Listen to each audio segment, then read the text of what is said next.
അസ്സലാമു വറഹ്മത്തുള്ളാഹി. സൈഫുന്റെ ഇന്നത്തെ വീഡിയോസിൽ നിങ്ങൾക്ക് എല്ലാവർക്കും ഉപകാരപ്പെടുന്ന ഏറെ ആഗ്രഹിക്കുന്ന കഅബാലയം സ്ഥിതി ചെയ്യുന്ന മസ്ജിദുൽ ഹറം അതിന്റെ സവിശേഷതകളും ചെറിയൊരു അറിവ് നിങ്ങൾക്ക് തരാം കേട്ടോ. ജീവിതത്തിൽ ചെറുപ്പം മുതലേ നമ്മളെല്ലാവരും നിന്ന് നിസ്കരിക്കുന്ന കിബില ഉണ്ടല്ലോ, കിബിലക്ക് നേരെ നിന്ന് ആ കഅബാലയത്തെ നേരിൽ കാണാനുള്ള ആഗ്രഹം എല്ലാവർക്കും ഉണ്ടാവും. അവിടെ എത്തിയവർക്ക് വീണ്ടും എത്താനും എത്താത്തവർക്ക് ജീവിതത്തിൽ മരിക്കുന്നതിന് മുമ്പായിട്ട് ഒരു വട്ടമെങ്കിലും പരിശുദ്ധമാക്കപ്പെട്ട ഹജ്ജും ഉംറയും നിർവഹിക്കാനും തൗഫീഖ് ഉണ്ടാകട്ടെ.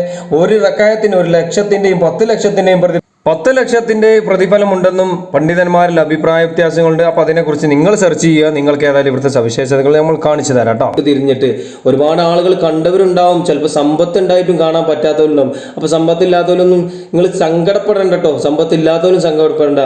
മഹാനായ ഇബ്രാഹിം നബി അലൈഹി ഇസ്ലാമിന്റെ ചരിത്രത്തിലെ ഇബ്രാഹിം നബി അലൈഹി ഇസ്ലാം കഅബ പുതുക്കി പണിത സമയത്ത് ആ ഇബ്രാഹിം നബിന്റെ വിളിയാളം നിങ്ങളിലേക്ക് എത്തിയിട്ടുണ്ടെങ്കിൽ ജീവിതത്തിൽ ഒരിക്കലെങ്കിലും ഇവിടെ എത്താൻ കഴിയും. ഈ പോയവർക്ക് ഇനിയും കുറെ കാലങ്ങൾ പോകാനും അതുപോലെ തന്നെ പോകാത്തവർക്ക് ജീവിതത്തിൽ ഒന്ന് കാണാൻ തോപ്പിക്കണ്ടാണ്. കഅബാലയത്തെ ഞാൻ ഫസ്റ്റ് കണ്ടപ്പോൾ ഞാൻ എൻ്റെ ഒരു അനുഭവം പറഞ്ഞു തരാം കേട്ടോ. ഞാൻ ഈ കഅബാലയത്തെ കാണുന്ന സമയത്തുണ്ടല്ലോ, ഞാൻ എന്നും നിസ്കരിക്കുന്ന സമയത്ത് ചെറുപ്പകാലത്തിലേക്ക് നമ്മളെ മുന്നിൽ ഉണ്ടാകുന്ന ഒരു കഅബ ഉണ്ട്. പക്ഷെ അവിടെ ചെല്ലുമ്പോൾ അത് മറ്റൊരു കഅബാലയത്തിന്റെ വലിയൊരു കഅബ കണ്ടിട്ട് അത്ഭുതപ്പെട്ടു പോകും. നമ്മൾ ഹൃദയം സ്തംഭിച്ചു പോകും, നമ്മൾ പൊട്ടിക്കരഞ്ഞു പോകും.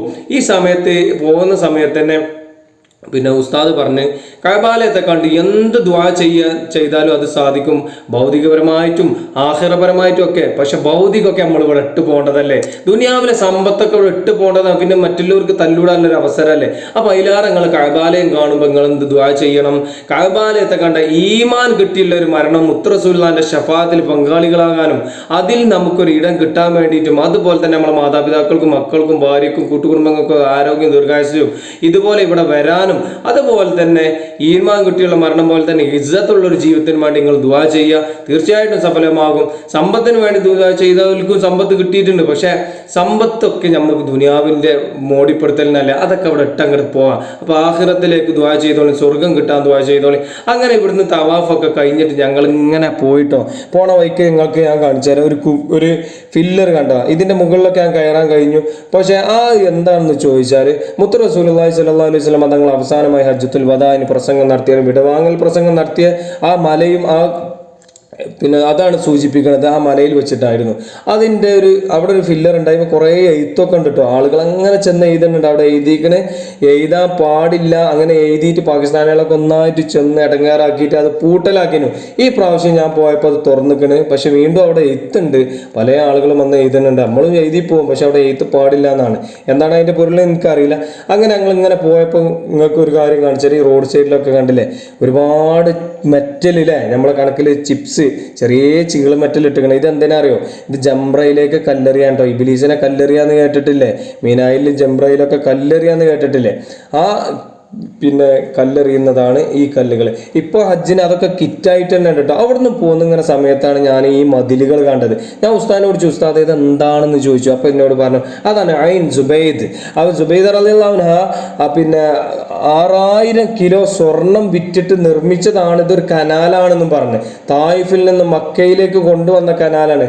മക്കയിൽ ഒരു കാലത്ത് വെള്ളത്തിന് ക്ഷാമമുണ്ടായ